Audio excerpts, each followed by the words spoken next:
আচ্ছা বন্ধুরা, তোমরা বলো এটা কি হলো? এটা কি হলো? আমি সুস্মিতাকে নিয়ে একটা ভিডিও অলরেডি করেছি, ভেবেছিলাম সেই ভিডিওটাই দেব। ও মা, আমি রাত্রিবেলা ভিডিও করছি এখন, কালকে সকালে দেবো বলে আমি ভিডিওটা করেছিলাম ওর বিয়ে রিলেট করে। তারপরে কতগুলো পোস্ট, তারপরে সুস্মিতার লাইভ। এটা কি হলো? ভাবা যায় এটা নিয়ে নাকি সুস্মিতার 3 নম্বর বিয়ে। সব্যসাচীদাকে বিয়ে করার আগে সুস্মিতার অলরেডি একটা বিয়ে ছিল, তারপরে সেকেন্ড সব্যসাচীদা, তারপর থার্ড এখন যাকে ও আর কি বিয়ে করেছে। ও যেই বিজনেসটা করছে, সেই যে সংস্থা, তার যে কর্ণধার, একজন কর্ণধার মিনস আমি যতদূর শুনেছি ডিরেক্টর, তাকে বিয়ে করেছে। তো নতুন বিয়ে করেছে, এই বিয়ে নিয়ে অনেক বিকল্প আছে, অনেকের অনেক দ্বিমত আছে। কেউ কেউ বলছে বিয়েটা অনেক আগেই হয়ে গেছে আর কি, নভেম্বরে। আবার কারো কারো মতামত এখানে যে ও কনসেপ্ট করেছে, এই জন্য তড়িঘড়ি বিয়ে করছে। যাই হোক, যেটাই হোক না কেন, হলো হলো হঠাৎ করে ডিভোর্স হয়ে গেছে, কোনো রিলেশন নেই, তারপরে এইরকম। সব্যসাচীদা একটা পোস্ট করেছে, সে নাকি আইনি পদক্ষেপ নিতে যাচ্ছে, এবার তাহলে তাকে আইনি পদক্ষেপ নিতে হবে। তারপরে এদিকে দেখছি সুস্মিতা একটা অনেক বড় ধরে একটা এস্টিমেট বলতে পারো, সেটা এখানে পোস্ট করেছে যে কত তারিখে কবে কিভাবে কত টাকা সব্যসাচীদার অ্যাকাউন্টে ট্রান্সফার করা হচ্ছে। আর তারপরে লাইভ, আর লাইভটা শুনে তো আমার মনে হয় সবাই অবাক, আই এম তো অবাক, আর আমার মতো সমস্ত মানুষ অবাক। এটা কি হলো? কি বোঝা গেল এটা থেকে? বুঝতেই পারলাম না সত্যি কথাই। চলো ভিডিও শুরু করবো, তার আগে একটু ইন্ট্রো দিয়ে দিই। Hello my lovely viewers, welcome back to my channel Dimpi lifestyle. বন্ধুরা আমার সাথে থেকো, পাশে থেকো, চ্যানেলটিকে সাবস্ক্রাইব করো, লাইক কমেন্ট শেয়ার করো। গভীর রাতে ভিডিও করছি, কি আর করবো, লাইভটা রেখে উঠেই ভিডিওটা করছি, কারণ একটা ভিডিও করে রেখেছেন সেটা পুরো ওয়েস্ট হয়ে গেলে ভিডিওটা আর দেওয়া যাবে না, কারণ ওটার কোনো মিনিংই নেই এই লাইভটার পরে, তারপরে এই পোস্টগুলোর পরে। যাই হোক, যেটা দেখা গেল সেখানে কল করা হয়েছিল, সুস্মিতা কল করেছিল এবং সেখানে সব্যসাচীদা একটা এত বড় লেখা আর কি পাঠিয়েছে, এবং সেখানে লিখেছে ঘর ছাড়া করেছে, সম্মানহানি হয়েছে, তো তোকে, তুই তোর বাচ্চার স্বামী নিয়ে ভালো থাকবি, তোকে থাকতে দেবো না, এরকম একটা লেখা লিখেছে আর কি, যেটা পোস্ট করেছে সুস্মিতা। তারপরে তো লাইভ, তারপরে তো ওই এস্টিমেট শো করা যা কিছু। তো সেই জায়গায় যেটা জানা গেল, সুস্মিতার এই নিয়ে 3 নম্বর বিয়ে, যেটা আমরা জানতাম না। তাছাড়া তার নাকি আরও রিলেশন ছিল, কোনো এক প্রডিউসারের সাথেও রিলেশন ছিল, তাছাড়া আরও রিলেশন ছিল। আর সব্যসাচীদার নামে এগুলো কি বললো? এটার মানে কি?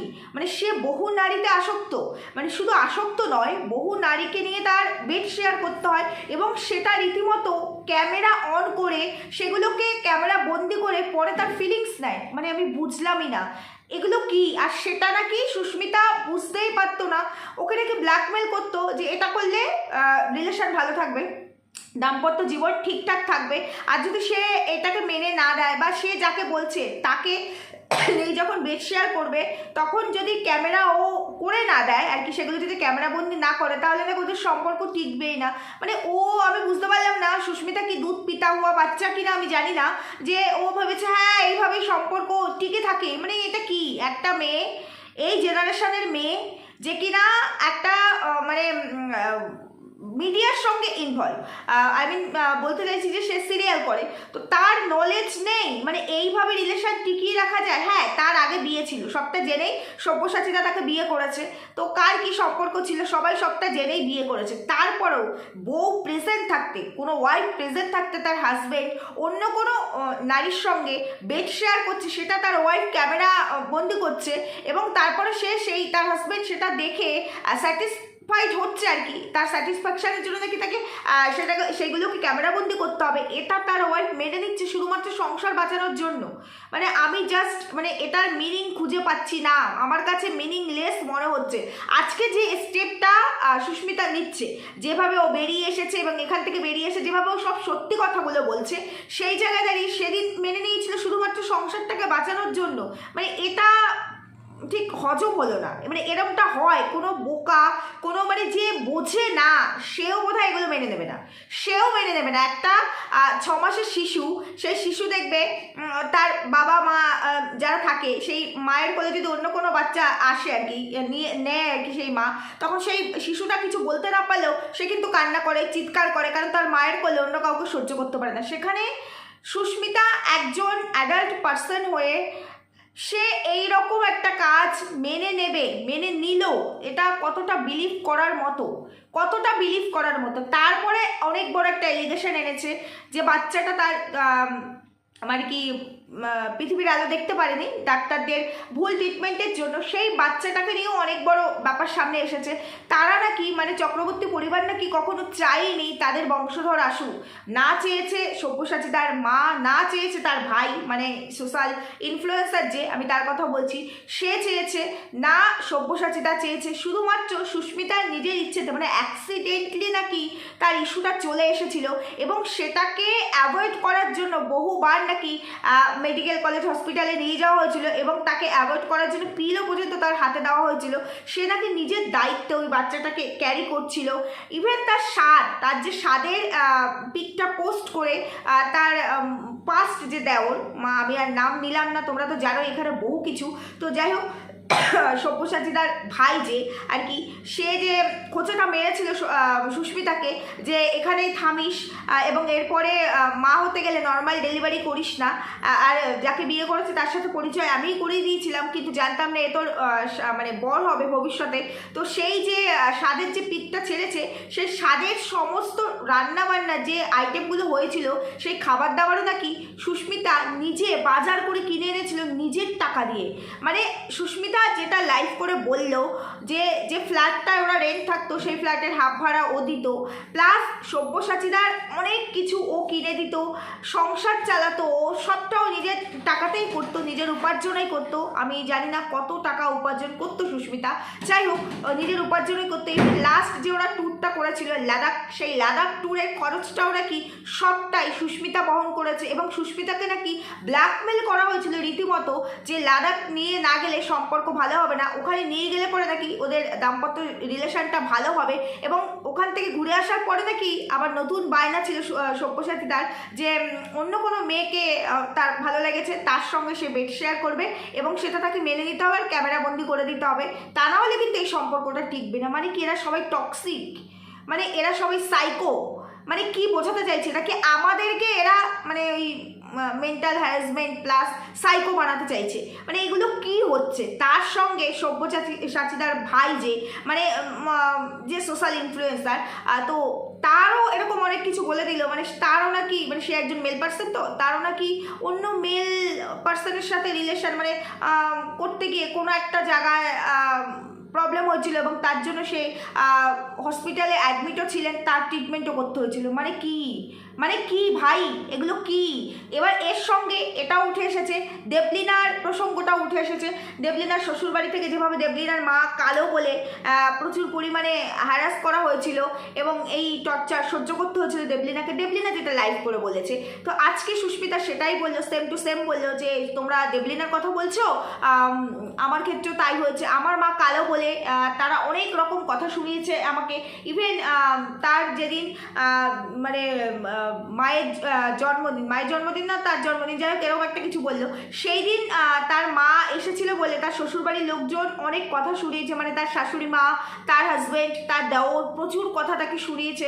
এমনকি দেবলিনার বিয়েতেও নাকি একটা এমন বাজে ইনসিডেন্টস ঘটেছিল যেখানে সুস্মিতা আর তার শাশুড়ি মানে আগে প্রাক্তন শাশুড়ি বেরিয়ে আসছিল, সেখানে নাকি তার দেওরটি, প্রাক্তন দেওরটি বলেছিল বেরিয়ে গেলে হবে না, তখন সুস্মিতা বলেছে আমি আমার মেরুদণ্ড বিক্রি করে কোনো কাজ করতে পারবো না, তখন নাকি তার প্রাক্তন দেওর বলেছে আমার কাছে পয়সাটাই ম্যাটার করে, পয়সার জন্য আমি মেরুদণ্ড বিক্রি করে দিতে পারি। ও অনেক বড় ইনফ্লুয়েন্সার, ওর প্রচুর ফলোয়ার্স, তো এখানে ভিডিও করলে আমার অনেক ইনকাম হবে, তাই জন্য তাকে নাকি ফ্যামিলি বন্ডিং দেখিয়ে ভিডিও করতে হয়েছে।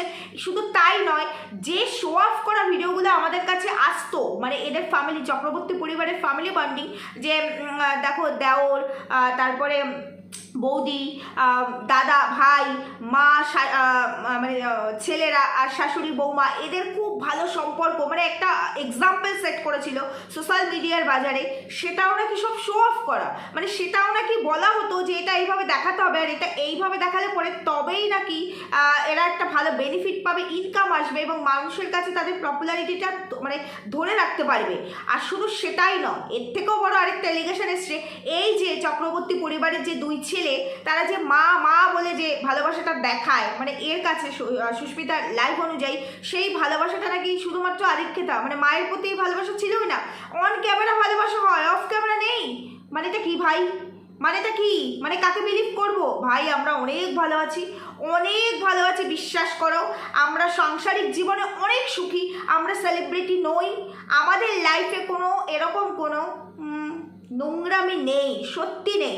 হ্যাঁ, আমরা সংসার করি, আমাদেরও সংসারে ঝগড়াঝাটি অশান্তি হয়, সেটা চার দেওয়ালের মধ্যে হয় এবং কিছুক্ষণ পরে আমরা নিজেরাই ঠিক হয়ে যায়, না আমাদের এক্সট্রা ম্যারিটাল আছে, না আমাদের হাজব্যান্ডের এরকম কোনো নেশা আছে, সাইকো টাইপের নেশা আছে, না আমাদের লাইফে এইরকম কোনো মানে নোংরামি আছে। মানে এটাকে জাস্ট মেনে নেওয়া যায় না, এটাকে কি বলে, মানে এরা কি করতে চাইছে? তাহলে এবার গেম আবার নতুন করে শুরু হলো, আবার ট্রেন্ডিং, আবার ভাইরাল। মানে এদের লাইফে এত স্ক্যান্ডেল, এইরকম স্ক্যান্ডেল হতে পারে ক্যারেক্টার নিয়ে, পারিবারিকভাবে সব কিছু নিয়ে, মানে একটা ইস্যুই চায় না, বংশ বাড়াতে চায় না।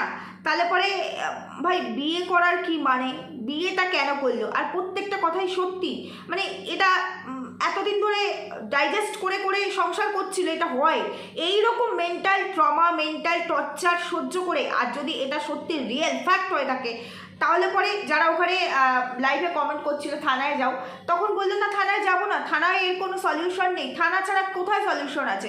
লাইভ করলে সলিউশন আছে, সোশ্যাল মিডিয়ায় বিক্রি করলে সলিউশন আছে, কন্টেন্ট করলে সলিউশন আছে, সোশ্যাল মিডিয়ায় ডকুমেন্টস মানে প্রুফ, যেগুলোকে প্রুফ পোস্ট করলে সলিউশন আছে। সলিউশন তো একমাত্র লয় দিতে পারবে। তো লয়ের কাজ পর্যন্ত যেতে গেলে তো থানা, পুলিশ, কোর্ট এগুলো পর্যন্ত যে মানে এগুলোতে যেতেই হবে, তবেই তো সলিউশন। এই যে এত বড় ইনফ্লুয়েন্সার দেবলীনা, সেও কিন্তু শেষ পর্যন্ত আইন আদালতের পথেই কিন্তু হেঁটেছে।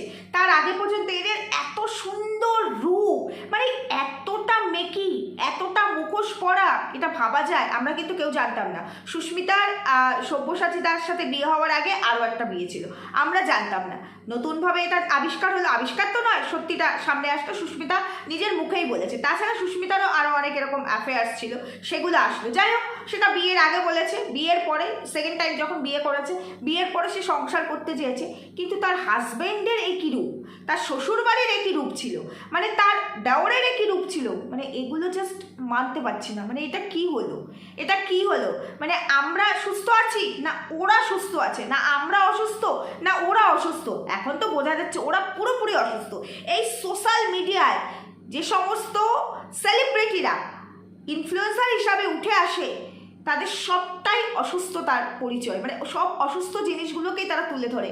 এই যে আমরা বলি না, রাস্তাঘাটে অনেক দেখবে এরকম মানুষ আছে যাদের মেমোরি আর কি লস হয়ে গেছে, তারা ঘুরতেই থাকে। আমার এখানেও আছে একটা ছেলে, কি সুন্দর দেখতে, কি অল্প বয়স, সারাদিন ঘুরে, এখানে কাছাকাছি বাড়ি, ঘুরে ফিরে আবার সন্ধ্যার আগে বাড়িতে চলে আসে, তো এর কোনো সলিউশন নেই।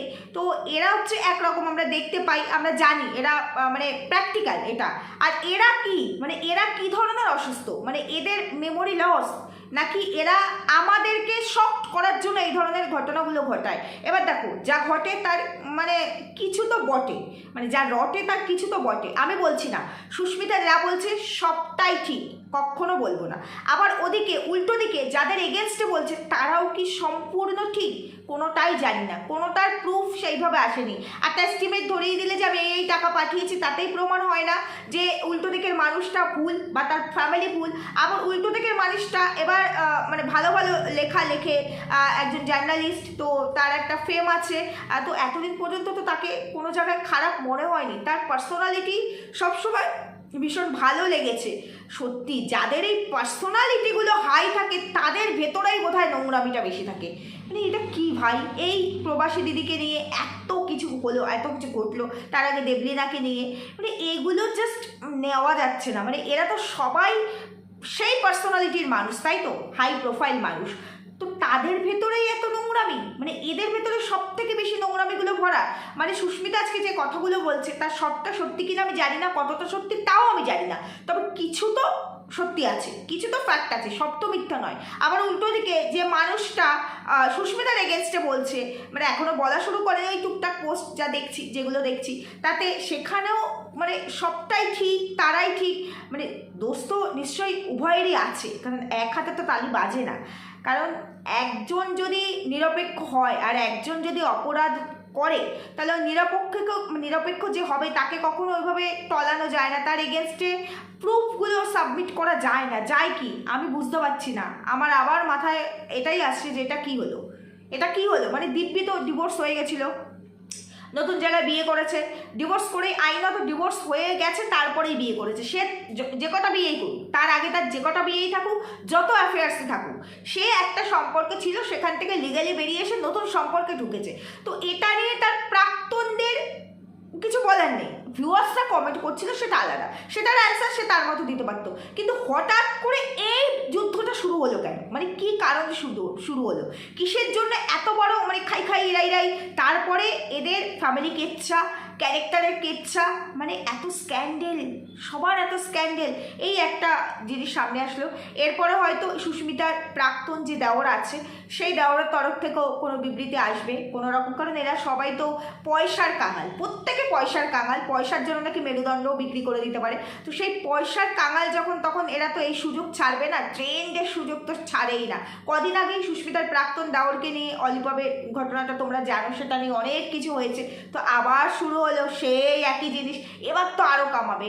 এবার দেখা যাক, এবার এটাই কন্টেন্ট হবে, কয়েকটা দিন এই কন্টেন্টই চলতে থাকবে, আর এরাও বেশ কামিয়ে নেবে এই সুযোগে, কারণ এদের কাছে ওই দুটো কান না থাকলেও চলবে, সম্মান না থাকলেও চলবে, এদের কাছে বোধহয় পয়সাটাই ম্যাটার করে। যদি সেটাই না হতো তাহলে হঠাৎ করে মানে যেভাবে যাচ্ছিল, ভিউয়ার্সরা কমেন্ট করবে, যেটা দেখছে তার উপরে কমেন্টস করছে, যেটা দেখছে তার উপরে, মানে রাতারাতি বিয়ে, 6 মাস হয়নি ডিভোর্স হয়েছে, এর মধ্যে নতুন সম্পর্কে ঢুকে গিয়ে কাউকে ভালোবেসে তারপরে বিয়ে, এবং 3 দিনের মধ্যে বিয়ের অ্যারেঞ্জমেন্ট বলছে, ওদিকে বিয়ের কার্ডটা 3 দিনের মধ্যে অ্যারেঞ্জ হয়ে গেল, নিশ্চয়ই আগে থেকে প্রি প্ল্যানিং বিয়ে ছাড়াতে হয়।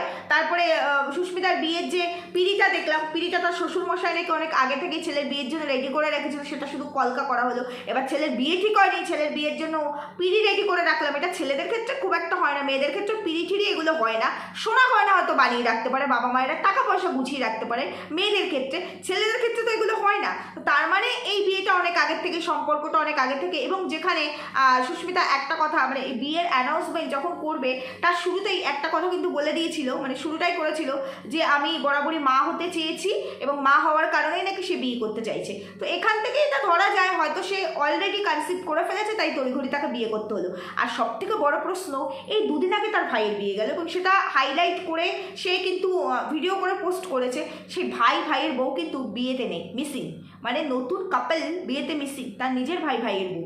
এই জায়গাটা একটা অনেক বড় কোশ্চেন মার্ক তো রয়েই গেছে।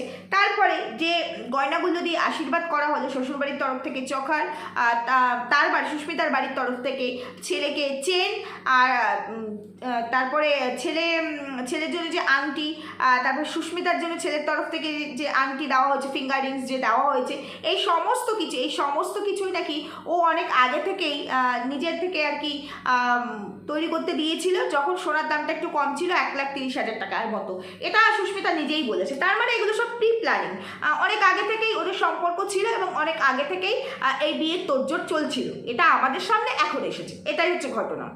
এবার যতই বলুক 6 মাস আগে ডিভোর্স হয়েছে, 6 মাসের মধ্যে নতুন সম্পর্ক তৈরি হয়ে গিয়ে তার প্রতি এতটা বিশ্বাস, এতটা ট্রাস্ট তৈরি হয়ে গিয়ে তারপরে বিয়ে, এটা তো হয় না। একই জায়গায় দুজনে একই সংস্থায় কাজ করে, তো সেখানে সুস্মিতা যাকে বিয়ে করেছে সে হলো গিয়ে ওই সংস্থার ডিরেক্টর, আমি কোনো কিছুরই নাম এখানে নিলাম না, বুঝতেই পারছো, তো ডিরেক্টর। তো সেই জায়গায় দুজনকে অনেক আগে থেকেই চেনে, এবং সায়কের পোস্টে তো এটা সম্পূর্ণভাবে ক্লিয়ার যে অনেক আগে থেকেই পরিচয় ছিল, কিন্তু সায়ক জানতো না এর সাথে এর বিয়ে, মানে এর সাথে এর সম্পর্কটা আর কি সুস্মিতার সঙ্গে, সেটা জানতো না হয়তো। তারপর থেকে আস্তে আস্তে সম্পর্কটা তৈরি হয়েছে, শুরু হয়েছে, কারণ একদিনে দুদিনে কোনো কিছু হুট করে এইভাবে হয় না। এবং এই 3 নম্বর বিয়েটা সব থেকে বড় হাইলাইট করে সুস্মিতা হলো, সব থেকে বড় হাইলাইট করে। তো যাই হোক, ঠিক আছে, লিগেল ওয়েতেই বিয়েটা করেছে, ডিভোর্স দিয়েই তো করেছে, সম্পর্ক সে জবেকারই হোক না কেন, ডিভোর্স দিয়েই করেছে। কিন্তু আমার প্রশ্ন, এতটা মেন্টাল টর্চার সহ্য করেছে সুস্মিতা, এটা হয় তার স্বামী তার সামনে অন্য মেয়েকে নিয়ে বেড শেয়ার করছে, সেই ভিডিও, সেই রেকর্ডিং সুস্মিতা করছে, মানে তার ওয়াইফটি করে দিতে হচ্ছে, কারণ তা না হলে নাকি তাদের সম্পর্ক টিকবে না। দেখো একটা কথা বলি, সব কিছুর ভাগ মেয়েরা দিতে পারে, স্বামীর ভাগ দিতে পারে না। পাগলের সঙ্গে সংসার করা যায়, তবুও স্বামীর ভাগ দেওয়া যায় না, মাতালের সঙ্গে সংসার করা যায় তবুও স্বামীর ভাগ দেওয়া যায় না। এই জায়গাটার বোধহয় সুস্মিতা দেবী ভুল করে ফেললেন, এই জায়গাটা ধোপে টিকলো না, মানে এটা আমাদের কারোরই বিশ্বাস হলো না। এই জেনারেশানে এসে, এই জেনারেশনের মেয়ে হয়ে এখনকার দিনে এসে সে এত অবুঝ, দুধ পিতা হওয়া বাচ্চা, যে তার স্বামী যা বলছে সে তাই মেনে নিচ্ছে, কারণ তার সম্পর্ক টিকিয়ে রাখতে হবে। তারপরে হঠাৎ তার মনে হলো যে না, এখান থেকে আমাকে বেরোতে হবে, এরা এত ব্ল্যাকমেল করছে, এবং তারা নাকি রীতিমতো এইরকমভাবে ব্ল্যাকমেল করছে যে এই সম্পর্ক থেকে বেরিয়ে গেলে তারা তাকে বাঁচতে দেবে না। এবং এত কিছুর পরও তার কাছে এত এভিডেন্স, এত প্রুফ থাকা সত্ত্বেও সে থানায় যাবে না, থানায় সলিউশন নেই। তার মানে ডাল মে বহুত কুছ কালা হয় ভাই, বহুত কুছ কালা হয়। মানে কেউ ধোয়া তুলসী পাতা না, না সুস্মিতা, না সব্যসাচীদার পরিবার, মানে সব্যসাচীদার পরিবারও ধোয়া তুলসী পাতা বলে আমার মনে হচ্ছে না, না সুস্মিতা। মানে আমাদের কাছে কোনোটাই সেইভাবে ক্লিয়ার হলো না, মানে শুধু দেখলাম নোংরা ছোড়াছুড়ি, আর কিছুই দেখতে পেলাম না ভাই। আমি তো এখনও মানে ভাবতেই পারছি না, আমার মাথার ওপর থেকে সব বেরিয়ে গেল যে এটা কি হলো, মানে এটা কি বললো। বিয়ে শাদী হয়েছে ঠিক আছে, সে যবেই বিয়ে করুক, এখন গিয়ে বিয়ের ভিডিওগুলো পোস্ট করুক, আগেই বিয়ে হোক বা এখনই বিয়ে হোক, 15 তারিখে বিয়ে হোক কিংবা তার আগে বিয়ে হোক কিংবা যাই হোক না কেন, এখন পোস্ট করেছে ডিভোর্স হয়ে গেছে, সেই পাস্টের সঙ্গে এখন হঠাৎ ফাইট কেন? ডিভোর্স হয়ে গেলে তখন ফাইটিং হলো না। তারপরে ফ্ল্যাট, যেই ফ্ল্যাটে রেন্টে থাকতো সেই ফ্ল্যাটটা কেনার কথা ছিল, সেখানে 16 লাখ টাকা অলরেডি পে করা হয়ে গেছিলো, সুস্মিতা নিজের ইনকামের টাকা দিয়েছে, সেই টাকা অলরেডি ও দেওয়া হয়ে গেছে। সেই প্রুফ, সেই এভিডেন্স পর্যন্ত এখানে দেখালো, যদিও দূরের থেকে দেখেছি তো, মানে ক্যামেরার ওপার থেকে দেখিয়েছে, আমরা এপাশ থেকে দেখেছি, যাই হোক হয়তো এভিডেন্স আছে। তো তারপরেও নাকি সেই 16 লাখ টাকা সে ওখানে দেওয়ার পরেও সেই ফ্ল্যাটটা সে নির্দ্বিধায় ছেড়ে দিয়েছে তার প্রাক্তন হাজব্যান্ডের যাতে থাকার জায়গার অভাব না হয়। মানে যে হাজব্যান্ড এত টর্চার করলো, যে শ্বশুরবাড়ির লোক এত টর্চার করলো, সব কিছুতে সে নিজে ইনকাম করে নিজের খাওয়া পড়া প্লাস তার হাজব্যান্ডের দায়িত্বও নিয়েছিল, তারপরে ফ্ল্যাট কেনার জন্য 16 লাখ টাকা অলরেডি দেওয়া হয়ে গেছিলো, তারপরেও সে তার স্বামীর জন্য, প্রাক্তন স্বামীর জন্য যার সাথে ডিভোর্স হয়ে গেছে, তার যাতে থাকার জায়গার অভাব না হয় সব ছেড়ে দিয়ে আসলো। তারপরে কাদা ছোড়াছুড়িটা কিসের জন্য শুরু হলো, কোথা থেকে শুরু হলো, কেন শুরু হলো? এটাও কি প্রি প্ল্যানিং? মানে চ্যানেলের রিচ বাড়ানোর, মানে উভয়েরই চ্যানেলের রিচ বাড়ানোর, আমাদেরকে ব্যতিগ্রস্ত করার, নাকি আমাদের ট্রমাটাইজ করার জন্য এরকম একটা প্ল্যান খেলা হলো? ভাই বুঝলাম না এটা কি হলো, কেন হলো। এরপরে আরও অনেক কিছু আসবে, সবে তো শুরু, সবে তো কলির সন্ধ্যা, মানে এটা সবে ট্রেলার, এরপরে তো আসল পিকচার এখনো বাকি আছে। চলো পিকচার দেখো, তোমরাও মজা নাও, রাত জেগে জেগে সবাই লাইভ দেখছে, আমিও লাইভটা দেখছিলাম, অনেকটা দেখলাম, তারপরে ভাবলাম না, লাইভটা না দেখে আগে ভিডিওটা রেডি করি, কারণ যে ভিডিওটা রেডি করেছি সেটা দেওয়া আর কোনো মানেই হয় না, মানে মিনিংলেস হয়ে যাবে ওটা। ওখানে যে কথাগুলো বলেছি তারপর আরও বড় বড় মানে বোমা আর কি ব্লাস্ট হয়ে গেল, তো সেটা নিয়েই কথা বলতে হবে, সেই কারণে চলে আসলাম ভিডিওটা করতে। সকালবেলা পোস্ট করব। ঠিক বললাম না ভুল বললাম তোমরা জানিও। আর তোমাদের কার কি মনে হলো, মানে কারা কারা লাইভ দেখেছো? যারা দেখেছো তারা তো অলরেডি জেনেই গেছো, আর যারা দেখোনি তারা হয়তো এরপরে গিয়ে সুস্মিতার চ্যানেল থেকে লাইভটা হয়েছে দেখে নিতে পারো। জানি না লাইভটা ততক্ষণ থাকবে নাকি আবার প্রাইভেট হয়ে যাবে, জানি না, মানে এদের তো কোনো কিছুরই ঠিক থাকে না। তো যাই হোক, আমার যে কথাগুলো তোমরা শুনলে, আমি লাইভটা দেখে বেরিয়েই ভিডিওটা করছি, তো সেই কথাগুলো শোনার পর তোমাদের মতামত অবশ্যই জানি। তোমাদের কি মনে হচ্ছে, কে ঠিক কে ভুল? আমি ভাই এখনও বুঝতে পারছি না কে ঠিক কে ভুল, কারণ আমার এই লাইভটা দেখার পরে হঠাৎ করে এইরকম ডিভোর্স হয়ে যাওয়ার পর কাদা ছোড়াছুড়ি, এই বিষয়টাতে আমার উভয়কেই দোষী মনে হচ্ছে। উভয় ট্রাম্প কার্ড খেলছে এখানে, ছেড়ে দিল মানে ইনকামের জন্য। এদের কাছে পয়সা ছাড়া কি অন্য কিছু ম্যাটার করে না? আমি জানি না কোনটা সত্যি কোনটা মিথ্যে, কারণ একতরফা মুখ খুলেছে, এবার আরেকতরফা মুখ খুলবে, তারপরে এই নিয়ে অনেক জল গোলা হবে, আলটিমেটলি তারপর কিছুই হবে না, কোনো কিছুই হবে না, সুপ হয়ে যাবে, কারণ ডিভোর্সে তো হয়ে গেছে, আর কী হবে? আর কি হবে? হ্যাঁ, এই যে এলিগেশনটা আনলো, এটা যদি মিথ্যে হয় তার এগেনস্টে অবশ্যই মানহানির মামলা হবে, যেটা সব্যসাচীদা অলরেডি তার ভিডিও মানে তার পেজে পোস্ট করে দিয়েছে, মানহানির মামলা হবে। তো মানহানির মামলা হবে এরপরে, এবং যদি এটা সত্যি হয় তাহলে তো উল্টো মানহানির মামলা হবেই কি, কারণ সুস্মিতা তো অলরেডি বলেই দিয়েছে থানায় আমি যাব না, কোনো সলিউশন থানা থেকে নেই, তাহলে কোথায় হবে মানহানির মামলা? মানে সব্যসাচীতা যদি অলরেডি মানহানির মামলা করে ফেলে তাহলে তো ওই সেই কোর্ট চত্বর অবধি যেতে হবে, থানা পুলিশের গণ্ডি পেরোতে হবে, তখন কি করবে? মানে আমি বুঝলাম না যে কেউ আমার উপর অন্যায় করছে, আমার কাছে সমস্ত প্রুফ থাকা সত্ত্বেও আমি তার এগেনস্টে লিগেল স্টেপ নেব না, এটা বুঝলাম না আমি। এটা কেমন হলো, কেন হলো, কি কারণে হলো? না ঠিক আছে, একটা হাজব্যান্ড খারাপ হয়েছে, তার আগের হাজব্যান্ডের কী হয়েছিল আমি জানি না, মানে অল্প বয়সে বিয়ে করে ফেলেছিল, বুঝলামই না, মানে ঘটনাটা কি ঘটলো, কি ঘটতে চাইছে, আর ভবিষ্যতে কি ঘটবে। তবে যেটাই ঘটুক, যে যেখানে থাকো, যেভাবে থাকো ভাই, ভালো থাকো, আমাদেরকে ব্যতিব্যস্ত করো না। মানে এই সব জিনিস দিয়ে আমার মনে হয় এই সমস্ত কিছু যা ঘটাচ্ছে এরা, মানে এরা এত নোংরা নোংরা জিনিস ঘটাচ্ছে, এতে আর সমাজ ধ্বংসের দিকে যাচ্ছে। মানে আমরা তো সেলিব্রিটি নই, আমরা সাধারণ মানুষ ভাই, ছাপোষা মানুষ, আনি নেই খাই, সুস্থভাবে সংসার করি, আমাদের একটাই স্বামী, একটাই স্বামীদেরও একটাই বউ, একটাই সংসার, আমরা আমাদের মতো ভাই নুন আনি ফ্যান আনি, যেভাবেই থাকি আমরা ভালো থাকি, ভালো আছি আর কি। তো এই সব দেখে না অনেকেরই আবার মাথা হ্যাং হয়ে যায়। তো আমি যেমন, আমার এখন মাথার ওপর দিয়ে বেরিয়ে গেল, মানে কী ঘটছে, কেন ঘটছে, কী হবে, এবার খুব টেনশন, মানে আমাদের পরবর্তী জেনারেশনকে নিয়ে, মানে এগুলো কী ঘটছে। আমরা বলি মেয়েদের সেলফ ডিপেন্ডেন্স হওয়াটা ভীষণ ইম্পর্টেন্ট, তবে দেখেছি ম্যাক্সিমাম ক্ষেত্রে সেলফ ডিপেন্ডেন্স হলেই কি ডিভোর্স, পরকীয়া, মানে এই সব হতেই হবে। বুঝলামই না, বুঝলামই না, শুধু মেয়েদের ক্ষেত্রে নয়, ছেলে মেয়ে উভয়ের ক্ষেত্রেই বলছি। মানে কেন শিক্ষিত সমাজ তৈরি করতে চাই, সভ্য হতে চাই, সভ্য আর শিক্ষিত সমাজের মানে হচ্ছে এত স্ক্যান্ডেল থাকতেই হবে। এটা যদি মানে সভ্যতার পরিচয় হয়, তাহলে ভাই ওই আদিম মানুষেরাই বোধহয় ভালো ছিল। তখনও ওই আদিম মানুষদের পার্টিকুলার লিগ্যাল কোনো হাজব্যান্ড ওয়াইফের বিষয়টা ছিল না, আমার মনে হয় তবু ভালো ছিল। এখন এই আমরা অ্যাডভান্স মানে সমাজ বলতে গিয়ে, অ্যাডভান্স দুনিয়া বলতে গিয়ে যতটা অ্যাডভান্স হয়ে গেছি, তার থেকে ওই পেছনে আদিম মানুষের জায়গাটাই মনে হয় আমার ভালো ছিল। এটুকু আমার মতামত, ঠিক বললাম না ভুল বললাম জানিও। সুস্থ থেকো, ভালো থেকো, দেখা হচ্ছে পরবর্তী ভিডিওতে, টাটা।